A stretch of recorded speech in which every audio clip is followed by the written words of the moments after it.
July 6 ഇന്ന് മുതൽ സെക്രട്ടേറിയറ്റിൻ്റെ അനിശ്ചിതകാല നിരാഹാര സമരം ആരംഭിച്ചിരിക്കുകയാണ്.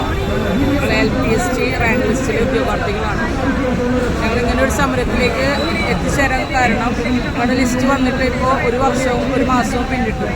എന്നിട്ട് പോലും 5 ജില്ലകളിൽ നമുക്ക് 1ാം റാങ്കുകാരന് പോലും നിയമനം കൊടുത്തിട്ടില്ല.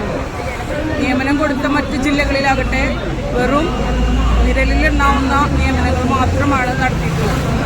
ഇങ്ങനെ ഒരു സാഹചര്യം ഞങ്ങൾക്ക് ഉണ്ടാവാൻ കാരണം നമ്മുടെ സ്കൂളുകളിലെ കുട്ടികളുടെ കൊഴിഞ്ഞുപോക്കാണ്. ഇങ്ങനെ കൊഴിഞ്ഞു പോകുമ്പോൾ അവിടെ പുറത്താക്കപ്പെടുന്ന അധ്യാപകരെ പുനർവിന്യസിക്കേണ്ടതുണ്ട്. അത് വളരെ പ്രധാനമാണെങ്കിലും അവരെ പുനർവിന്യസിക്കുന്നത് ഞങ്ങൾക്ക് ലഭിക്കുന്ന റിട്ടയർമെൻറ്റ് ഒഴിവുകളിലാണ്. അങ്ങനെ വരുന്ന പക്ഷം ഡിവിഷൻ കോഡ് കൂടുതലും റിട്ടയർമെൻറ്റും കുറവുമാണ് നടക്കുന്നത്. അപ്പോൾ ഈ അധ്യാപകരതിലേക്ക് പുനർവിന്യസിക്കുമ്പോൾ ഞങ്ങൾക്ക് ഒരു കാരണവശാലും നിയമനം ലഭിക്കാത്തൊരു സിറ്റുവേഷനാണ്. അപ്പോൾ ഞങ്ങൾ ഇതിനൊരു പരിഹാരമായിട്ട് ഞങ്ങൾ സർക്കാരിൻ്റെ മുന്നിൽ വെച്ച കാര്യങ്ങളുണ്ട്. അതായത് ഇപ്പോൾ നമുക്ക് 30 കുട്ടികൾക്ക് ഒരു ടീച്ചർ എന്ന നിലയിലാണ് നടന്നുകൊണ്ടിരിക്കുന്നത്. ഈ ഒരു റേഷ്യോ കുറയ്ക്കുകയാണെങ്കിൽ നമുക്ക് ഈ ഡിവിഷൻ കോഡ് വരാതിരിക്കുകയും ഇങ്ങനെ ഒരു പുനർവിന്യാസത്തിലൂടെ നമ്മുടെ വിരമിക്കൽ ഒഴിവുകൾ നഷ്ടപ്പെടാതിരിക്കുകയും ചെയ്യും. നമ്മൾ കഴിഞ്ഞ സർക്കാരിൻ്റെ കാലം മുതലേ നമ്മൾ ഇത് പറഞ്ഞു വരുന്നുണ്ട്. നമ്മൾ പെട്ടെന്നൊരു സമരത്തിലേക്ക് ഇറങ്ങി പുറപ്പെട്ടതല്ല. സർക്കാർ വന്ന് ഒരു മാസം ആയിട്ടുണ്ടെങ്കിൽ പോലും ഒരുപാട് തവണ ഞങ്ങൾ MLA-മാരെയും മന്ത്രിമാരെയും ഒക്കെ കണ്ട് ഞങ്ങളുടെ ആവശ്യങ്ങൾ ഉന്നയിച്ചു കഴിഞ്ഞു. അവരെ നമ്മൾ പരിഗണിക്കാമെന്നൊരു വാക്ക് മാത്രമല്ലാതെ ഇതുവരെ ഒരു ആക്ഷൻ എടുത്തതായിട്ട് കാണുന്നില്ല. ഞങ്ങളെ സംബന്ധിച്ച് ഈ ജൂലൈ 15-ൻ്റെ ഉള്ളിൽ ഞങ്ങൾക്കൊരു തീരുമാനം കിട്ടിയില്ലെങ്കിൽ ഞങ്ങളുടെ ഈ ഒരു വർഷം ഞങ്ങളിൽ നിന്ന് നഷ്ടപ്പെട്ടു.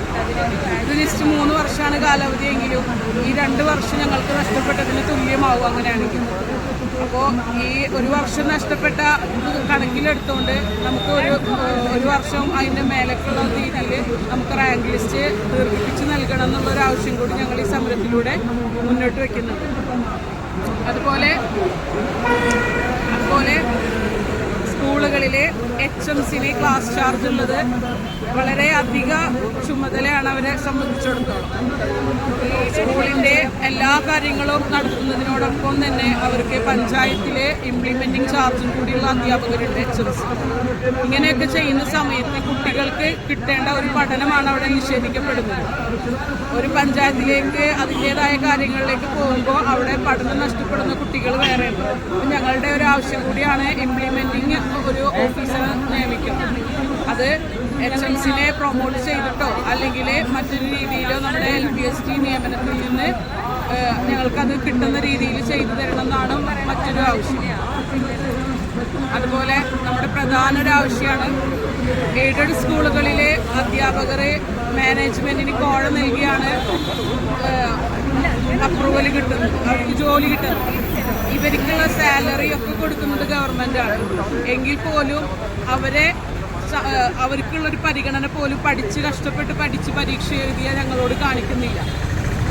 എന്നിട്ട് പോലും ഇപ്പോൾ എയ്ഡഡ് സ്കൂളുകളിലെ പ്രൊട്ടക്ഷനുള്ള അധ്യാപകരെ പോലും നമ്മുടെ ഗവൺമെൻറ് സ്കൂളുകളിൽ പുനർവിന്യസിച്ച് നമ്മുടെ ഒഴിവുകൾ പോലും അവർക്ക് കൊടുക്കുന്ന ഒരു രീതിയാണ് ഇപ്പോൾ കണ്ടുവരുന്നത്. ഇത് വളരെയധികം ഞങ്ങളെ പ്രയാസത്തിൽ ആക്കുന്നുണ്ട്. അപ്പോൾ ഇതിനെതിരെയൊക്കെ പെട്ടെന്നൊരു ആക്ഷൻ എടുക്കുന്നതിന് വേണ്ടിയാണ് നമ്മളിങ്ങനെ ഒരു സമരം ഇവിടെ സംഘടിപ്പിച്ചിട്ടുള്ളത്. ഈ ആവശ്യങ്ങളൊക്കെ ഞങ്ങൾക്ക് നൽകുന്നത് വരെ ഞങ്ങൾ ഈ സമരവുമായി മുന്നോട്ട് പോകാൻ തന്നെയാണ് ഞങ്ങളുടെ തീരുമാനം. ഏത് ചാനലായിരുന്നു?